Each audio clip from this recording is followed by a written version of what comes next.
الحمد لله رب العالمين والصلاة والسلام على نبينا محمد وعلى آله وصحبه أجمعين.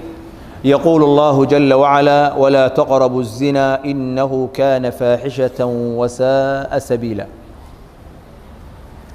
إلهي سبحانه وتعالى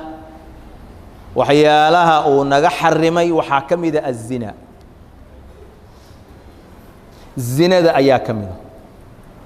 إلهي قرآن كيسو كحرمي على لسان النبي هو النوع عديي مسنا أسبابها الزنا ذا كان أردن أيال الحرم بحاجة للزنا ذا وحال للحريرية الشركة هي النفط أول الدلو حق الآن لو قدلو أيال الحرير. إلهي وحوك أمانة عباد الرحمن نيهين والذين لا يدعون مع الله إلها آخر ولا يقتلون النفس التي حرم الله إلا بالحق ولا يزنون. عباد الرحمن وكوا إله كلا عابد إلهي كلي عابد وكوا نفحق درك الدلين وكوا أنزني ذنب إلهي وحير الزنا ده هو دوانين أسبابه هذا يوحى كان يرن هو دوانين محايا لي وضل قاضه وضل أوح ويزنته. الإمام أحمد وحوريي نبي عليه الصلاة والسلام مال مالمها كمدا أيا وحى سوقا بلويل دلني يراه وآد حق بدن أيا سوقا بلي مركي النبي قوسو دوادي أيو وحو يري يا رسول الله إذن لي بالزنا رسولك إله هذا الزنا ذا يفصح زنا ذا إذن صحابتي أيا عنانتي انت النبي وهذين صلى الله عليه وسلم نبي قال يرودنوه سو دواي وأسو دواي النبي صلى الله عليه وسلم دين عيسو صفر يستويل كده اللي يرضاها وحنا النبي قال لي يا الزنا ذا يفصح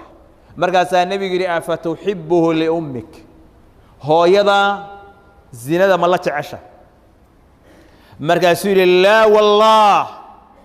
إلهي بان قدر تده هو يدا الزنا ومؤقلي ولا الناس يحبونه لأمهاتهم أقول يدتكن هو ينكود زنا الله ما تشعل. سؤال لبعد بالنبي ويدوه وحير أفتحبه لبنتك قبل هذا زنا ما الله تعشى إن لقى الزنا يستم الله تعشى مركزه مركي وسبب يقول الله والله يا رسول الله إلهي بان قدر تدنا أنا أقولي ولا الناس يحبونه لبناتهم رجك لنا قبله هذا الزنا لما تعلم.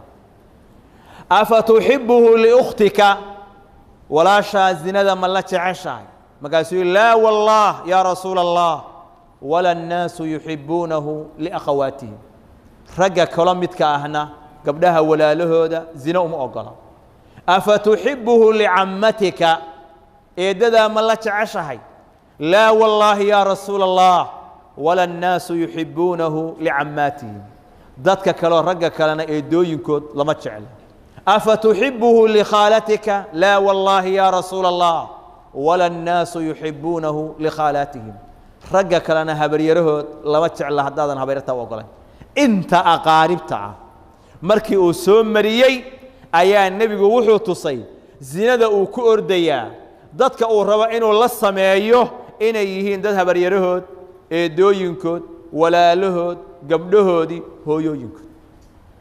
مركز النبي يقول صدح كلمة وجود دعية صلى الله عليه وسلم قعنت وحبتك كساري مركز النبي يقول اللهم اغفر ذنبه وطهر قلبه وحصن فرجه. إله ذنبك صناف إله قلبك صنظيف أو طهر حمانتا أو ضلبنا يو قلبك يسول رادين أيوه إله كطهر وحصن فرجك سنة إله حفظ. صدح ذا كلمة النبي ودعي وحي مركا كدن بيا وحو أدونك وقلنا عبي هاي وحي أهايان زندا من ملع صنن اسكدا سمين تيدي وحلم ده قف أجنبي ما ملع صنب سحابي قاس زندو وفاحشة أو حن waxay isku dhexyaacaysaa nasabka iyo taranka ayay baabi'isaa oo abtirsiga iyo nasabkii ayaan meel loo raaca aan lahaanahay وخراب إيا دمار إيا باب أوي waxay dadka dhex dhigtaa cadaawad iyo isnac ayay dadka dhex dhigtaa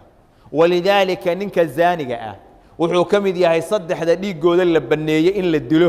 oo zaani muhsanka ah oo guur soo maray saddexda la dilahayo dhiigooda la baneeyo ka mid yahay waliba asaga dhagax baa lagu dilaya nabiga calayhi salaatu wasalaam wuxuu yiri qof muslima ma banaana dhiigiis laa ilaaha illa allah qirahaya iyo muhammadu rasuulullah illa saddex mooyaane waxaa ugu horeeya athayib الزاني qof guur soo maray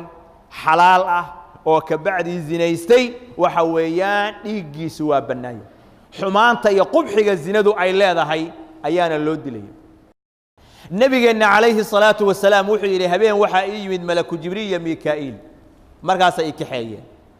markaan soconay ayaan waxa u nimi yiri ala mithli tannuur bahashan tannaarka la yiraahdo muufada lagu dubo oo kale ayaan meel ah god ah sidaas u nimid weyn فإذا فيه لغط وأصوات waxa meeshii ka dhex yeerahayu yiri nabigu calayhi salaatu wasalaam hugun iyo cod baa ka dhex baxaya qayla ka dhex yeeraysa faطلعنا فيه godkii baan fiirinay فإذا فيه رجال ونساء عراه waxa ka buuxa oo ku jira halkaas rag iyo dumar qaaqaawan oo waxba aan qabin ayaa halkaa ku jira وإذا يأتيهم لهب من أسفل منهم هلع يا وحو إيمانيا هستودا يا وحا كسو بخا يا هلع فإذا أتاهم ذلك اللهب ضوضوا هذه هلع عاسي سو غارو سو كسو بخا يا وي قيل داميان او وي عبادان قلت من هؤلاء يا جبريل waxaa yiri malaku jibriil oo dadkan saatan loo cadaabayo oo bahashan ku jira oo rag iyo dumar qaawan ah oo holacu la kacahayo gubanahaya oo cabaadahaya maxay yihiin markaasuu yiri humuz zunaa waz-zawani waa ragii zaaniyiinta ahaa iyo dumarkii zaaniyaadka ahaa oo zinaysanayay weeyaan sidaas ayaa ilaahay ciqaabtaas ayuu marsiinay نبينا عليه الصلاة والسلام وحير لا يزني الزاني حين يزني وهو مؤمن قفك الزاني قاهي مزنا يسته أصغى مؤمنة إيمانك أيها لك السيبة قفك مؤمن كأه حلق إيمانك وقلبك سنورنا هيو مزنا يسني مرك إيمانك لك الزيبة أيوه وحكونا عيا الزندي وحو النبي قو بيعاد لك علي سحابة ديسا وحونا كلب بيعاد كلب قضي كلب قضي وحي أهيد إنينا فاحشة حن أينا كدعين markaasaa nabigu ku oranaya saxaabada baayicuuni ala an la tushriku billahi shay'an wala tasriqu wala taznu igula mubaayicooda inaynan waxa weeyaan ilaahay u shirki yeelin inaynan waxadin inaynan zinaysan ayaa nabigu beecada kula galiyay saxaabada radiyallahu anhum ajma'in al-imam ahmad wuxuu leeyahay la a'lamu dhanban ba'da qatl an-nafs a'zam min az-zina dhanbi ka weyn naf la dilo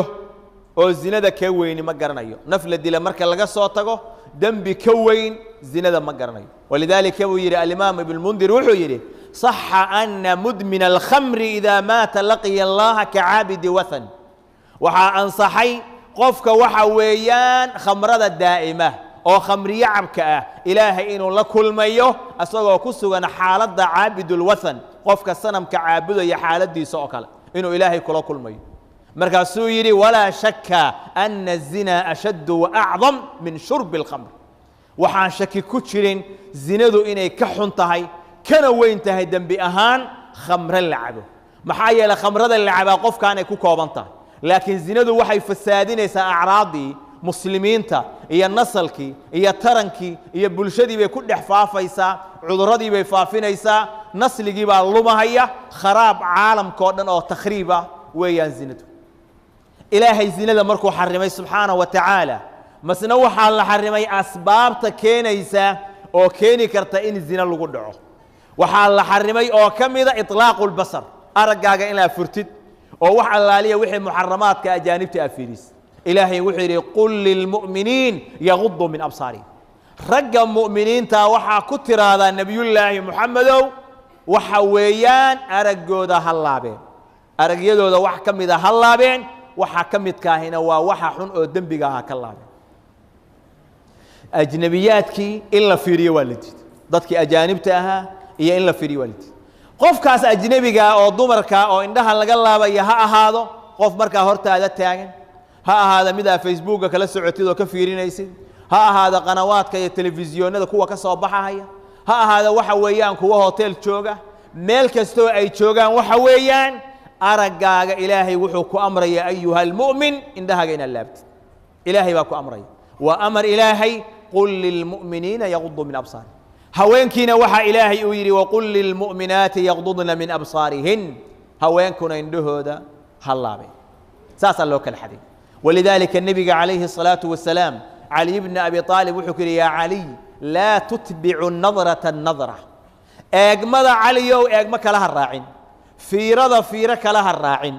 maxaa yeelay faina laka اlأuulaa walaysat laka alaakhira midda hore lagu qori maayo laakiin midda dambe waa lagu qoraya ishu marka hore ay kaaga dhacdo taas lagu qori maayo waa ilaahay raxmadiisa iyo fadligiisa weey laakiin midda ka dambaysa waa lagu qoraya ogow wuxuu nebigu yidhi salى اllahu عalayhi wasalam falcaynaani zinaahuma الnadar indhuhu waa zinaystaan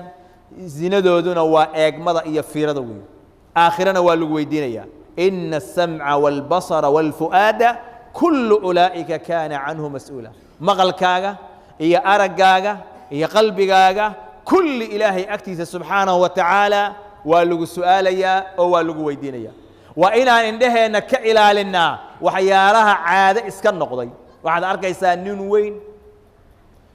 oo dumarkaas inuu daalacdo wuu ka yaro xishoon laakiin moobeelkiisa kuwa ku jira oo facebooka dhex daadsan kuwa telefisyoonada taagan oo wada qaaqaawan oo ka labis xun kuwa dariiqa marahaya ka xishoon maayo caade u noqoto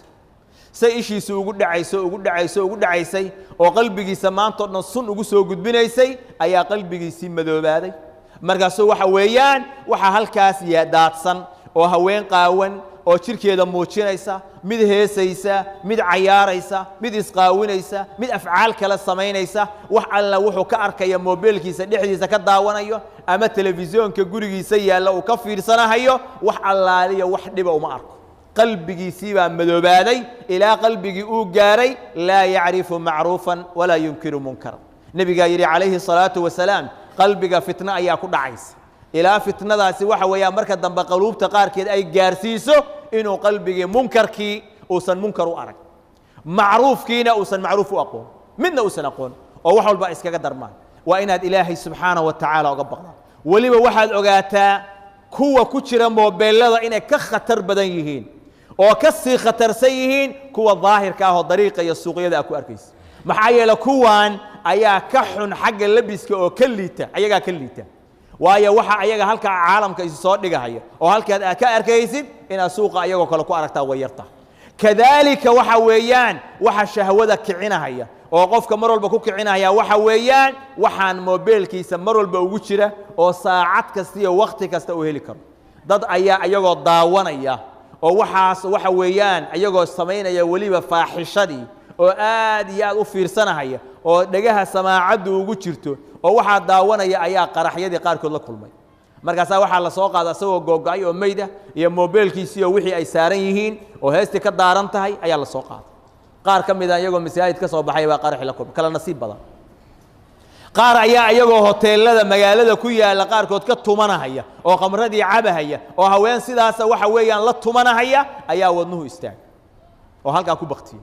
walaalayaal waxa weeyaan faaxishadan faaftay oo khatarta ah asal waxa u ah wax badan oo anagu aan gacmeena ku iibsanay moobeelkan qaracagta ka bixinay waxa guriga aan soo dhignay internetyada aan furannay oo aanan taxakumahayn oo aanan ilaalinahayn ayaa waxay keenayaan waxa weeyaan inay faaxishadaani faafto oo agteena caado ay ka noqoto nacuudu billaahi min dalik islaamku waxyaalaha uu xarimay waxaa ka mid ah khuruuju الnisaa mutabarrijaat mutacatiraat haweenku inay baxaan ayagoo waxa weeyaan qaaqaawan oo aan xijaabnayn oo sidii jaahiliyada u baxaan oo cadar iyo udgoon ay marsadaan islaamku waa xarim ilaahay wuxuu leeyahay waqarna fii buyuutikun haweenku guryahooda ha ku nagaadeen haweenka lala hadlayaa waa walaasha waa xaaskaaga waa gabadhaada waa inaad gaarsiisaa mas-uuliyad ayaa kaa saaran ilaahay wuxuu leeyahay waqarna fii buyuutikun guryahooda ha ku nagaadeen walaa tabarajna tabaruja aljaahiliyati اluulaa sidii jaahiliyadii hore usoo banbixi jirtay yaynan u banbixin ayagoo mutacatiraad ah oo dhar fiican aan qabin oo aan xijaabanin ayay baxaysa haweentii waxaa la amray markay baxaysa inay xijaabato yudniina calayhinna min jalaabiibihin ayaa la amray waxaa la amray hadalkeeda inaysan jilcin walaa takhdacna bilqowli fayatmaca aladii fii qalbihi marad waxaa laga reebay inay ziinadeeda muujiso walaa yubdiina ziinatahun quruxdooda yaynan muujinin waxaa la amray indhaheeda inay laabto waqul lilmu'minaati yaqdudna min absaarihin waxaa loo diiday cadarkii iyo udgoonkii nebigu wuxuu yidhi sala allahu calayhi wasalam ida istactarat ilmar'a famarat cala alqowm fahiya kada wakada hadday haweentu cadar soo marsato oo qoomkii ay soo marto waxa weeyaan waa sidaa iyo sidaas yacni zaaniya waa haweenay zaaniyada xataa waxaa la amra dariiqa markay marayso inay gees ay marto ee aynan waxa weeyaan ajaanibta iyo ragga maraya aynan dhex qaadin waxaas oo dhan waxaa la ilaalinayaa cifada qoyska muslimka ah iyo mujtamaca muslimka ah ayaa waxaa laga joojinaya laga xirayaa nuuc kaste oo ay faaxishada iyo xumaanta ku imaan karto ayna isweydiino gabdhaheennu maxay ku aadaan iskuullada maxay ku aadaan jaamacaadka maalin maalmaha ka mida waxaa fiirisaa gabadhaadu marada ay qabto oo jaamacadda ay ku aado iyo midda ay iskuulka ku aadayso iyo midda markay qaraabada soo salaamaysa ay ku aadayso ma ilaahay subxaanahu wa tacaala tii uu sheegayba yudniina calayhinna min jalaabiibihin ma jalaabiibtii ilaahay sheegay oo jirkooda ha ku raariciyeen yidhiba mise waa mid kale oo aan jalaabiibti ahayn adigu isweydii hadday tahay middii ilaahay uu sheegay ilaahay hortiisa maalinta qiyaamaha waa baxsanaysa haddaad mas-uul ka tahay oo lacagta oga soo bixisay middii ilaahay sheegay middii cagsigeeda ahayd waxa aad la dagaalamaysaa waa ilaahay subxaanahu wa tacaala ogow waa amarkii ilaahay uu bixiyey ayaad cagsigiisa dagaal aad ku haysid baa lacagtaada ku bixinaysa ogow waxaa kugu soo maqan xarbi min allah ilaahay xaggiisa waxaad u diyaar garowday inaad u bandhigtid gabdhahaaga faaxishada iyo xumaanta waddadii xumaanta ay ku gaari lahaayeen baana u samaysay bal u fiirso waxaad koontarooshaa xijaabkooda waxaad koontarooshaa xaggay u baxayaan waxaad koontarooshaa wakhtiga ay waxbarashada aad u diraysid ma ka yimaadaan oo mise kama yimaadaan waxaad isku daydaa inaad ogaatid meeshay wax ka baranahayaan meel macquul ah oo sharciga ilaahay subxaanahu wa tacaala lagu ilaalinahaya miya mase waa meel rag iyo ajaanibta laysdhex dhigay oo moobeelada la kala qortay oo dariiqa la wada fadhiyo oo meel walba waxa weeyaan lagu wada sheekaysanayo wax kala soocanba aan la arag ilaahay qiyaamo ku weydiin mahayo maxaa gabadhaada uga saari weyda jaamacadda maadiga ah laakiin ilaahay wuxuu ku weydiinayaa maxaad u bari weyda diinta ilaahay subxaanahu wa tacaala wa risqi ilaahay baa haya oo ilaahay baa noo kafaalo qaaday oo risqi waa la helayaa oo wixii ilaahay kuu qoray waayi maysid ee gabadhaada diinta ilaahay iyo khayrka kula dadaal bulshadan mujtamaca ah xaaladda ay ku sugan tahay waa xaalad aad looga noxo nooc kasta oo diinta ilaahay ayna amrayso waxa weeyaan mujtamaceenni waa nooc aan u samaysnayn inuu qaataba waxayna dadkaani ka soo baxahayaan waa guryo xala ay ku hoydeen bay saaka ka soo dareerayaan guryaha ay ku hoyanayaan miyaan dad mas-uuliyiinay joogin miyaan aabbayaal ilaahay ka baqayaa joogin aabbihii salaaduu aadayaa masaajidkuu aadayaa ma darsigiibuu imaanayaa carruurtii iyo reerkiina waxba kama quseeyaan nacuudu billaahi min dalik ogow markaad dhimatid xisaabtaasi waa kuu taala ilahay ogta subxana wa tacaala asbaabaha zinada keenaya oo islaamku xarimay waxaa ka mid ah dukhuulu الrijaali الأjaanib calى اlmarأaةi الأjnabiya raggu inay u soo galaan waxa weeyaan haweenka ajaanibta ah inay u soo galaan oo guriga ay ugu soo galaan waxa weeyaan iyadoo maxram iyo midna aysan la joogin wuxuu nebigu leeyahay calayhi الصalaaةu wasalaam إiyaakum wاdukhuula calى الnisaa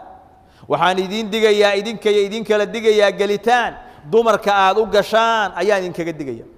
nin saxaabiyo ansaarta ka mida ayaa wuxuu yidhi yaa rasuula allah afara'ayta alxamd rasuulkii ilaahayow ka waran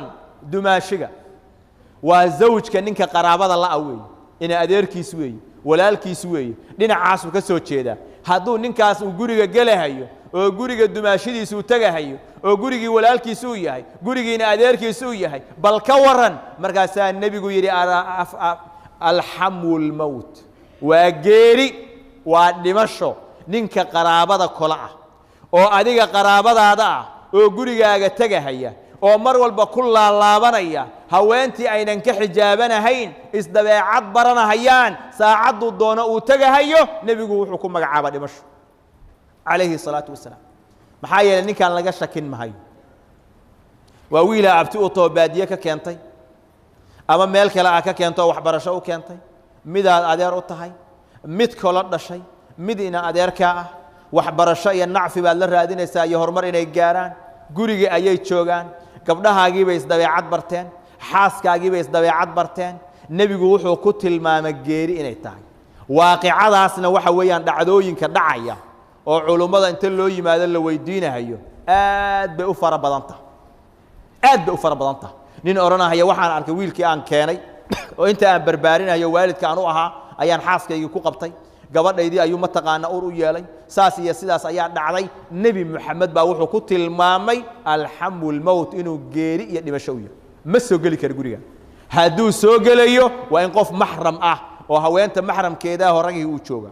waa inuu waxa weeyaan meesha uu ka degan yahay guriga iyo la kala soocan yahay cunada waa inayna u geyn karin gabar adigu aan dhasho ajnabi ka waa in qof kale cunada u geeyo ama marka hore inta loo diyaariyo dib dambe uu ka yimaada ma ahana waxa weeyaan dhaqankan aynu naqaano oo aynu ku dhaqmayno waa dhaqan dambi ah oo fuxshi ah weey 24 saacana ilaahay agtiisa dambi nooga soconayo waa ilaahay looga baqaa subhanahu wa ta'ala waxyaalaha zinada fududeeya waxa kamid ah ghinaaga iyo heesta kamid ah ghinaaga iyo heesuhu waa muharram وانا بالاجماع فاكثر من 30 عالما ايانا سو غوريه اجماع قفك هيسها دغيستنا waxa uu gaaraa marka dambe inuu zinaysto ayuu gaar ولذلك ابو اورنجي الوليد بن اليزيد يزيد بن الوليد wuxuu oran jiray iyaakum wal ghina iska ilaaliya heesaha ka digtoonaada fa innahu yunqisu al hayaa xishoodka ayuu nuqsaamiya qofka ayuu damiirka ka baabiya ويهدم المروءة مروءة أيو دلا أو دمية وحويان وحو كعيا شهوة أيو كعيا وقفكم مركو هيسها دقيستو وكبحا يا حدك ضد النمضة إيا إنو إسحكوا وكبحا هيا وحو نقونا يا قف جعيلك يا هيسها يا قرنك أوشا شبن هدوتنا وحويان رقنا كسو تجي دمرنا مجاري نرجع هيس دقيسنا هيا وضقوا النما يدل النموي رقنا وكسو تجي دمرنا ما ونجاري marka ghinaagu waa muharram waa in la iska ilaaliyo yunbitu an-nifaq qalbiga ayuu munaafiqnimo ku abuura daa'iman dadka heesaha daa'ima ogow toobad xumay ku dhintaan qaatumo xumay ku dhintaan macruuf weey daa'iman dadka heesaha jecel oo dhageysta waxa weeyaan waxay ku yaan inay qaatumo xumo ku dhintaan nabigeena yiri sallallahu alayhi wasallam la yakunanna min ummati aqwam ummadayda waxa laga heli doonaa qoomam يستحلون الحرى والحرير والمعازف والخمر حلاليسته زينده حلاليسته او خمرده حلاليسته او هيسها حلاليسته او درك حريرته حلاليسته اي امديده laga heli doon markaas xadiidka aakhirkiisa nabigu wuxuu leeyahay habeen intay seexdaan baa waxay dhici doonta qaar kamid ah ilaahay daanyeero iyo doofaara inuu u bedelo oo u nasakho waa inaynu walaalayaal zinada nuuciyeedo dhan la dagaalno waxaad ogaataa hadaa zina samaysid ogow dembigaasi waa kugu maqan yahay dembiga aa samaysay waxa ilaahay kugu ciqaabaya gabadhaada iyo ahalkaaga in cuqubadaas ay ku soo laabato walidaalika baa waxa la yiri ninkii 2000 oo dirham haweenay uga zinaysta reerkiisa waxa looga zinaystaa bi rub'i dirham hal dirham rubciis ayaa looga zinaysta aljazaa'u min jinsi al'amal intay dadka muslimaadka gabdhoodu ka baxsan waayaan oo faaxishada alla aadi inay gabdhahaaga iyo habaryarahaaga iyo adeerka u tahay iyo xaaskaagu ay badbaadaan ha u fadhin sida u argagixiso oga nixiso faaxisho oo la aaday ayaa ilaahay subhanahu wa ta'ala uquuba noocaas oo kala ah adigana ilaahay kugu saliday si ahalkaaga iyo dadkaagu kugu nabad galaan muslimka ilaahay nabad gali wa sallallahu ala nabiyyina muhammad wa ala alihi wa sahbihi ajma'in allahumma rabbana atina fid dunya hasana في الآخرة حسنة وقنا عذاب النار اللهم إنا نسألك الهدى والتقى والعفاف والغنى اللهم أعز الإسلام والمسلمين وأذل الشرك والمشركين ودمر أعداءك أعداء الدين يا قوي يا عزيز برحمتك يا أرحم الراحمين صلى الله على نبينا محمد وعلى آله وصحبه أجمعين.